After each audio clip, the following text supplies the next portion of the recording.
TDP కూటమి పాలనలో పాఠశాల విద్య అస్తవ్యస్తమైపోయింది, భ్రష్టు పట్టింది. గతంలో కాంగ్రెస్ పాలనలో పాఠశాల విద్యలో 3 రకాల స్కూళ్ళు ఉండేవి. 1 ప్రాథమిక, 2 ప్రాథమికోన్నత, 3 ఉన్నత పాఠశాలలు. వైకాపా ప్రభుత్వ పాలనలో దాన్ని 6 రకాలు చేయడం జరిగింది. Satellite foundation, foundation plus, pre high school, high school plus అనే 6 రకాలుగా చేయడం జరిగింది. అక్కడ ఒక కన్ఫ్యూజన్ స్టార్ట్ అయింది. అతని కంటే గనుడు ఆచంట మల్లన్న అన్నట్లు చంద్రబాబు నాయుడు గారి పాలనలో అవి 9 రకాలు చేయడం జరిగింది. Satellite foundation schools, basic primary schools, model primary schools, upper primary school, high school 6 నుండి 10 వరకు, హై స్కూల్ 1 నుండి 10 వరకు, హై స్కూల్ ప్లస్ 6 నుండి 12 వరకు, హై స్కూల్ ప్లస్ 1 నుండి 12 వరకు, ఈ విధంగా 9 రకాల స్కూళ్ళు ఏర్పాటు చేయడం జరిగింది. ఇది ఒక అయోమయంగా తయారైంది. తల్లిదండ్రులకు కన్ఫ్యూజనే, విద్యార్థులకు కన్ఫ్యూజనే. దీనికి తోడు గతంలో ఉపాధ్యాయుడు విద్యార్థుల నిష్పత్తి 1:40 ఉండేది. నాన్న చంద్రబాబు ప్రభుత్వం 1:53 చేసింది. దీనివల్ల క్లాస్ రూమ్లో విద్యార్థులకు ఇబ్బంది, ఉపాధ్యాయునికి ఇబ్బంది. దీనికి తోడు ఉపాధ్యాయులు మిగులయ్యారు. ఈ 1:40 నుండి 1:53 చేయడంతో ఉపాధ్యాయుల సంఖ్య ఎక్కువైపోయింది. అంటే 6,428 మంది ఉపాధ్యాయులు సర్ప్లస్గా తేలినారు, మిగులుగా తేలారు. వాళ్ళని ఏం చేయాలో అర్థం కాని పరిస్థితిలో ఉంది ప్రభుత్వం. మరి ఈ నేపథ్యంలో ఆల్రెడీ మెగా డిఎస్సి 16,347 ఉపాధ్యాయ పోస్టులకు నోటిఫికేషన్ ఇవ్వడం జరిగింది. మరి రేపు వాళ్ళకు ఏం చేస్తారు? వాళ్ళను ఇప్పుడే మిగులు ఉపాధ్యాయులు ఉంటే రేపు వీళ్ళని ఏం చేయబోతున్నారు? వాళ్ళకు నియామక పత్రాలు ఇస్తారా, ఇవ్వరా? ఒకవేళ ఇస్తే వాళ్ళతో ఏం పని చేపిస్తారు? కూర్చోబెట్టి జీతాలు ఇస్తారా? అర్థం కాని పరిస్థితి.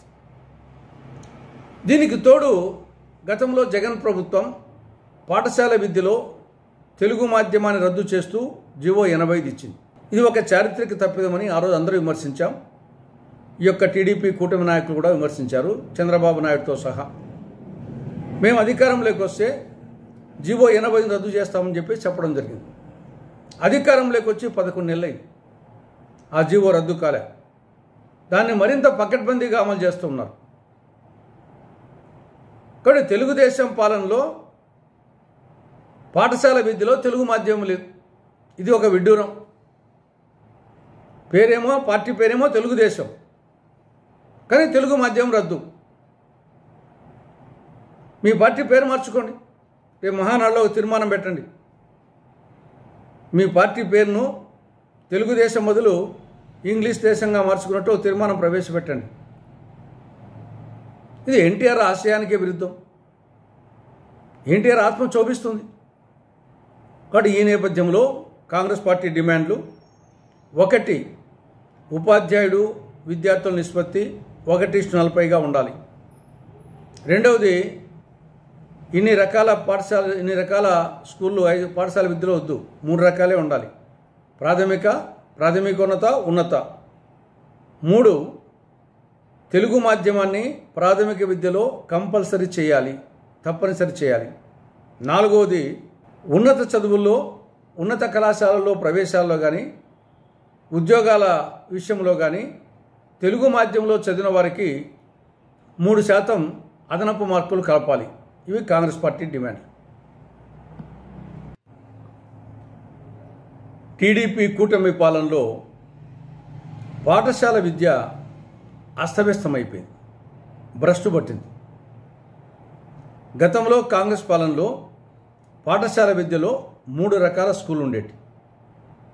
1 ప్రాథమిక, 2 ప్రాథమికోన్నత, 3 ఉన్నత పాఠశాలలు.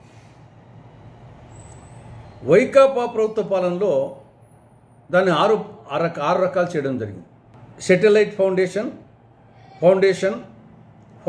Plus, pre high high school plus అని 6 రకాలుగా చేయడం జరిగింది. అక్కడ ఒక కన్ఫ్యూజన్ స్టార్ట్ అయింది. అతని కంటే గనుడు ఆచంట మల్లన్న అన్నట్లు చంద్రబాబు నాయుడు గారి పాలనలో అవి 9 రకాలు చేయడం జరిగింది. Satellite foundation schools, basic primary schools, model primary schools, upper primary school, high school 6 నుండి 10 వరకు, హై స్కూల్ 1 నుండి 10 వరకు, హై స్కూల్ ప్లస్ 6 నుండి 12 వరకు, హై స్కూల్ ప్లస్ 1 నుండి 12 వరకు, ఈ విధంగా 9 రకాల స్కూళ్ళు ఏర్పాటు చేయడం జరిగింది. ఇది ఒక అయోమయంగా తయారైంది. తల్లిదండ్రులకు కన్ఫ్యూజనే, విద్యార్థులకు కన్ఫ్యూజనే. దీనికి తోడు గతంలో ఉపాధ్యాయుడు విద్యార్థుల నిష్పత్తి 1:40 ఉండేది. నాన్న చంద్రబాబు ప్రభుత్వం 1:53 చేసింది. దీనివల్ల క్లాస్ రూమ్లో విద్యార్థులకు ఇబ్బంది, ఉపాధ్యాయునికి ఇబ్బంది. దీనికి తోడు ఉపాధ్యాయులు మిగులయ్యారు. ఈ 1:40 నుండి 1:53 చేయడంతో ఉపాధ్యాయుల సంఖ్య ఎక్కువైపోయింది. అంటే 6,428 మంది ఉపాధ్యాయులు సర్ప్లస్గా తేలినారు, మిగులుగా తేలారు. వాళ్ళని ఏం చేయాలో అర్థం కాని పరిస్థితిలో ఉంది ప్రభుత్వం. మరి ఈ నేపథ్యంలో ఆల్రెడీ మెగా డిఎస్సి 16,347 ఉపాధ్యాయ పోస్టులకు నోటిఫికేషన్ ఇవ్వడం జరిగింది. మరి రేపు వాళ్ళకు ఏం చేస్తారు? వాళ్ళను ఇప్పుడే మిగులు ఉపాధ్యాయులు ఉంటే రేపు వీళ్ళని ఏం చేయబోతున్నారు? వాళ్ళకు నియామక పత్రాలు ఇస్తారా, ఇవ్వరా? ఒకవేళ ఇస్తే వాళ్ళతో ఏం పని చేపిస్తారు? కూర్చోబెట్టి జీతాలు ఇస్తారా? అర్థం కాని పరిస్థితి. దీనికి తోడు గతంలో జగన్ ప్రభుత్వం పాఠశాల విద్యలో తెలుగు మాధ్యమాన్ని రద్దు చేస్తూ జీవో 85 ఇచ్చింది. ఇది ఒక చారిత్రక తప్పిదమని ఆ రోజు అందరూ విమర్శించాం. ఈ యొక్క టీడీపీ కూటమి నాయకులు కూడా విమర్శించారు, చంద్రబాబు నాయుడుతో సహా. మేము అధికారంలోకి వస్తే జీవో 85 రద్దు చేస్తామని చెప్పి చెప్పడం జరిగింది. అధికారంలోకి వచ్చి 11 నెలలైంది, ఆ జీవో రద్దు కాలే. దాన్ని మరింత పకడ్బందీగా అమలు చేస్తున్నారు. కానీ తెలుగుదేశం పాలనలో పాఠశాల విద్యలో తెలుగు మాధ్యమం లేదు. ఇది ఒక విడ్డూరం. పార్టీ పేరేమో తెలుగుదేశం, కానీ తెలుగు మాధ్యమం రద్దు. మీ పార్టీ పేరు మార్చుకోండి, రేపు మహానాడులో తీర్మానం పెట్టండి. మీ పార్టీ పేరును తెలుగుదేశం బదులు ఇంగ్లీష్ దేశంగా మార్చుకున్నట్టు తీర్మానం ప్రవేశపెట్టండి. ఇది ఎన్టీఆర్ ఆశయానికే విరుద్ధం.